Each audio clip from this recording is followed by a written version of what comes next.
एक इंसान की कीमत। एक बार एक टीचर क्लास में पढ़ा रहे थे। बच्चे को कुछ नया सिखाने के लिए टीचर ने अपने जेब से 100 रुपये का एक नोट निकाला। फिर बच्चों की तरफ वो नोट दिखाकर बोला कि क्या आप बता सकते हो ये कितने रुपए का नोट है। सभी बच्चों ने कहा 100 रुपये का।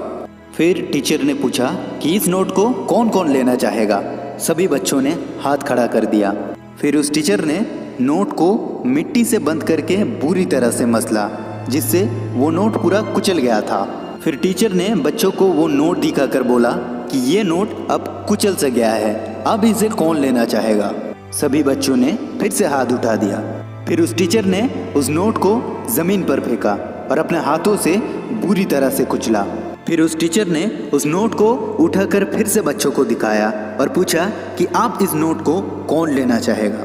सभी बच्चों ने फिर से हाथ खड़ा कर दिया। तब टीचर ने बच्चों से बोला कि बच्चों, आज मैं आपको जिंदगी का बहुत बड़ा लेसन पढ़ाया हूँ।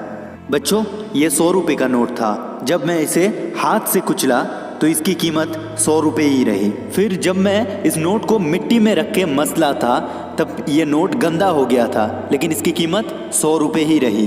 ठीक वैसे ही इंसान की कीमत इंसान की काबिलियत से होती है, और इंसान की जो काबिलियत है वो हमेशा वो ही रहती। जैसे ये 100 रुपये का वैल्यू था।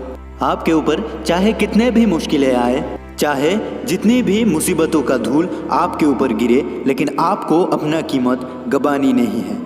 ठीक जैसे इस 100 रुपये का नोट ने अपना कीमत नहीं गंवाई थी।